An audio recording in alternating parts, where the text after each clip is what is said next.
రేవంత్ రెడ్డి ప్రభుత్వాన్ని ఏ కోణంలోంచి చూసినా కుంభకోణమే కనిపిస్తుంది. ఢిల్లీకి మూటలు వంపేటి వరి కాంగిరేసు కంత్రి, మా గల్లీ కడుపులు కొట్టుతున్న ఉరమురికి ముఖ్యమంత్రి. ఢిల్లీకి మూటలు వంపేటి వరి కాంగిరేసు కంత్రి, మా గల్లీ కడుపులు కొట్టుతున్న ఉరమురికి ముఖ్యమంత్రి.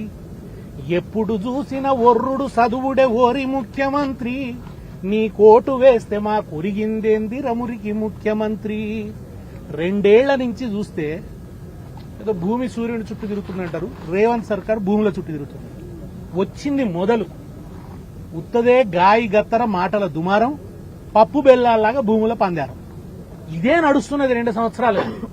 రాగానే మొట్టమొదట మూసీ అభివృద్ధి పేరిట మూసీ చుట్టూన్నటువంటి భూముల మీద కన్ను, బ్యూటిఫికేషన్ పేరుతో లూటిఫికేషన్, దానికి తెరదీసిండు. అది అయిందో లేదో సెంట్రల్ యూనివర్సిటీ భూముల మీద పడ్డాడు. దేశవ్యాప్తంగా నిరసన వస్తే ఇవాళ తను పెద్ద ఎత్తున, అంటే కొండ చిలువంత ఆకలి, పెద్ద అనకొండ రేవంత్ రెడ్డి, మామూలుడు కాదు. ఈ మొత్తం హైదరాబాద్ చుట్టూ పరిసరాల్లో ఉన్నటువంటి పారిశ్రామిక భూములన్నింటినీ కబళించడానికి పెద్ద ఎత్తున పెట్టుబడిదారులకు పందారం చేసి అవినీతి వాటాలు పంచుకోవడానికి ఢిల్లీకి మూటలు పంపడానికి వాళ్ళ హిల్ట్ పేరుతో ఒక దోపిడీ పాలసీని తీసుకొచ్చినాడు.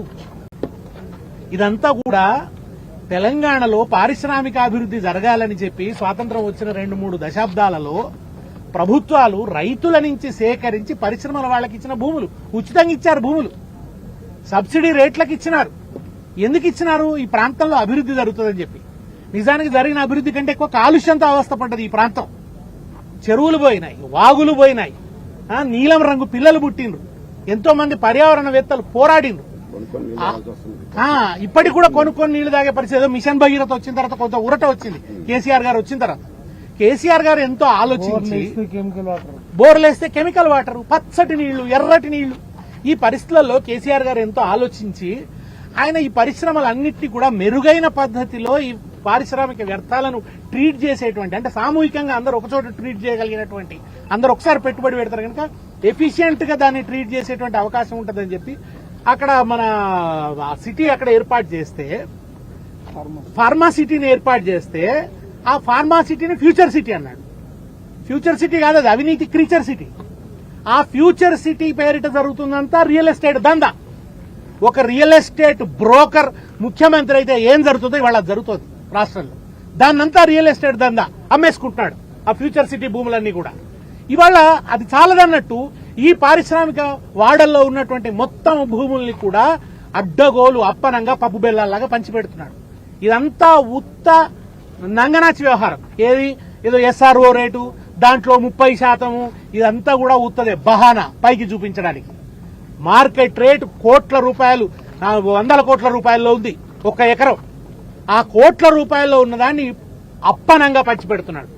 అప్పనంగా పంచిపెట్టి తన అవినీతి వాటా తీసుకుంటున్నాడు.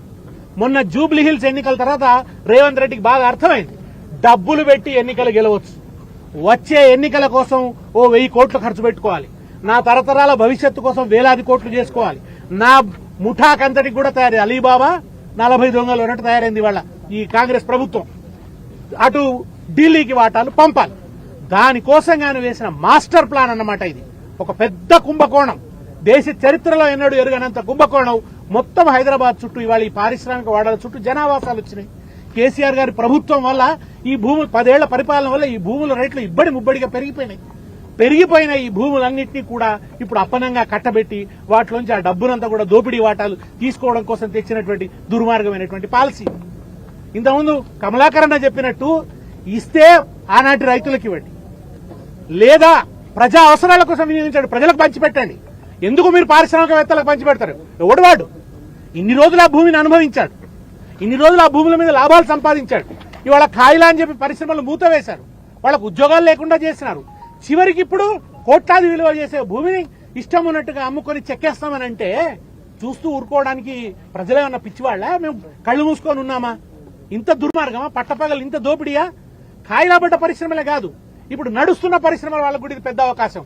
వాళ్ళు పరిశ్రమ నడిపిన దానికంటే కూడా భూముల రేట్ ఎక్కువైపోయింది. ఇప్పుడు దాంతో భూములు అమ్ముకోవడంలోనే ఎక్కువ లాభం ఉంది. షాపింగ్ కాంప్లెక్స్లు కట్టుకుంటాం, విల్లాలు కట్టుకుంటాం, రియల్ ఎస్టేట్ వ్యాపారాలు చేస్తాం, ప్లాట్లు చేసి అమ్ముకుంటాం అని కలలు కట్టు ఇవాళ వాళ్ళంతా ఏం చేస్తున్నారు?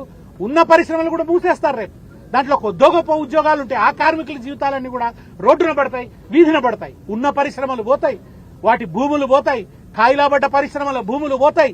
అవన్నీ దోచుకున్నటువంటి ఒక పారిశ్రామిక వర్గం, ముఖ్యమంత్రి గారు, వీళ్లు కోటాను కోట్లకు పడగలెత్తుతారు. దానికోసం జరుగుతున్నటువంటి దుర్గార్గమైనటువంటి దోపిడీ ప్లాన్ ఇది. దీన్ని చూస్తూ ఊరుకోరు. తెలంగాణ మా భూములు మాకేనని మరలవడ్డ గానమా, పోరు తెలంగాణమా, మా భూములు మాకే, తెలంగాణ భూములు తెలంగాణ ప్రజలకే చెందాలి, రైతులకు పంచు, ఇందిరమ్మ ఇళ్లు కట్టు, ప్రజా అవసరాలకు వినియోగించు, దవాఖానాలు కట్టు, కమ్యూనిటీ హాల్ కట్టు.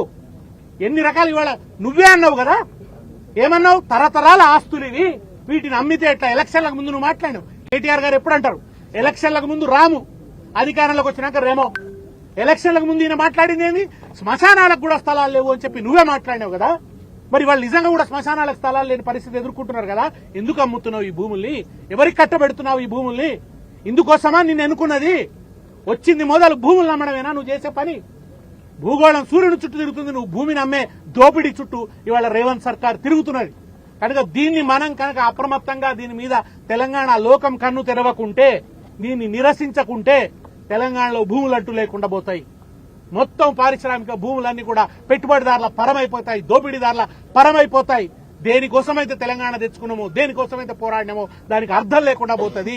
ఈ దుర్మార్గుని ఎన్నుకున్నందుకు, కుర్చీ మీద కూర్చోబెట్టినందుకు తెలంగాణకు పెద్ద ముప్పుగా పరిణమించింది రేవంత్ రెడ్డి. తెలంగాణ ప్రజలారా కళ్లు తెరవండి. మీకు బీఆర్ఎస్ మీ అండగా ఉంటది. బీఆర్ఎస్ అండగా మనం ఒక పోరాటం చేద్దాం, ఈ భూముల్ని కాపాడుకుందాం.